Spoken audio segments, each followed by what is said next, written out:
Madame, Monsieur, bonjour et bienvenue dans cette édition. Et de deux, c'est à ce jour le nombre de morts dus au Covid-19. Il s'agit de deux membres d'une même famille après avoir perdu sa grand-mère hier. On vous en parlait hier soir. Elle pleure aujourd'hui son grand-père. Il est mort dans les mêmes conditions. Le couple de Matahipo sera inhumé cet après-midi vers 16 heures. Suite à ces décès, les contrôles vont s'intensifier dans la ville. Des prélèvements pour les tests Covid ont été effectués à l'école maternelle Tamatini à Mam'a. Il s'agit des quartiers de Mam'a-Vallon et des deux quartiers à Pahir, Topa 1 et Topa 2. Stéphane Ratino, vous êtes sur place. Dites-nous-en un peu plus. Comme vous le voyez à l'entrée du quartier, sur le grillage du stade, le rappel des gestes barrières, des attitudes nouvelles à mettre en place, elles sont nécessaires parce que ici le virus est installé et c'est pas forcément simple culturellement de changer de vie parce qu'ici on vit regroupé en famille avec beaucoup d'affectifs. Et bien parce que la peur est là, parce que l'inquiétude est là, et bien on va tenter de changer d'attitude. C'est ce que nous ont dit les habitants. Comme actuellement nous avons reçu quelques informations. Comme quoi il y a 7 personnes qui sont probablement positives. Du coup, on a plus de peur que d'inquiétude. Vu que ce virus se propage rapidement. Et vous les jeunes, vous allez faire gaffe, faire attention? Ouais, je pense qu'il faut vraiment faire attention à cette maladie. Ce n'est pas un jeu aussi. Et les masques ont été livrés ce matin, vous les avez vus ce matin? On a reçu des masques, on a été distribués par une personne. Par un responsable du quartier.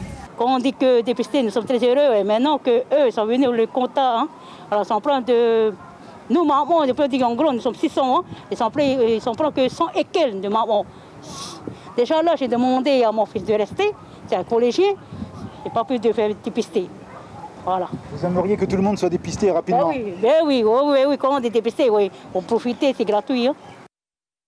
Le chapitre judiciaire, dernier jour de procès aux assises où comparaissent des parents accusés d'avoir mortellement secoué leur bébé, décédé en 2015 à seulement 1 an. L'enfant avait subi de nombreuses maltraitances au cours de sa courte existence. Et ce matin, l'avocate générale a fait la distinction entre les responsabilités du père et celles de la mère dans ces réquisitions.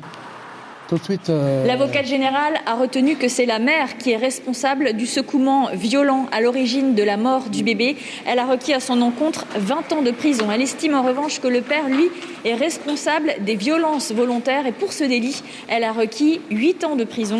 La société ne peut pas négliger l'avenir des enfants, a-t-elle martelé dans ses réquisitions pour ce bébé qui n'a pas été voulu, dont on avait honte et dont aujourd'hui personne ne défend la mémoire sur le banc des parties civiles.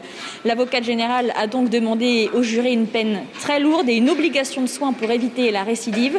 Les avocats de la défense sont actuellement en train de plaider et le verdict est attendu dans l'après-midi. Et oui, évidemment, il s'agit du syndrome du bébé secoué. Ibrahim Amenazi recevait ce matin, d'ailleurs, sur notre antenne radio, Jean-Marie Bruno, psychologue à la Maison de l'Enfant, à la question « Quels sont les signes particuliers à la maltraitance en milieu scolaire ?» Voici la réponse. Le harcèlement scolaire ne se limite pas seulement au harcèlement entre enfants. Alors oui, en effet, on observe dans le phénomène du harcèlement scolaire, des violences physiques ou morales qui sont faites par un enfant ou un groupe d'enfants contre un autre enfant. Mais comme le soulignent les faits des derniers jours, il y a aussi des professionnels de l'éducation qui en sont victimes et ou auteurs. Et là-dessus, il n'y a pas de réponse ou de solution à l'école même?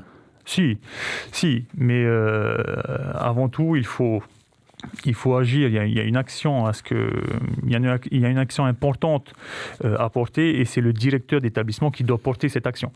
C'est de savoir pour le directeur d'établissement qu'est-ce qu'il faut faire. Est-ce qu'il a les moyens de réunir une équipe éducative pour analyser la situation et pour mettre en place les moyens de prévention ou les moyens curatifs qui régleraient le problème.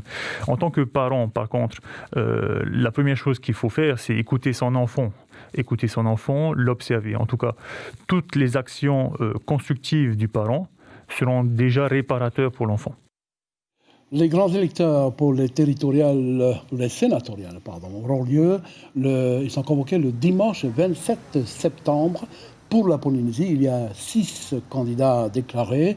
Il y a 2 candidats à venir, un candidat à Herei, à Polynésia, et 2 candidats à Tapura et une candidate à Tahuera. Dernier jour pour le dépôt des candidatures aux élections sénatoriales, aujourd'hui.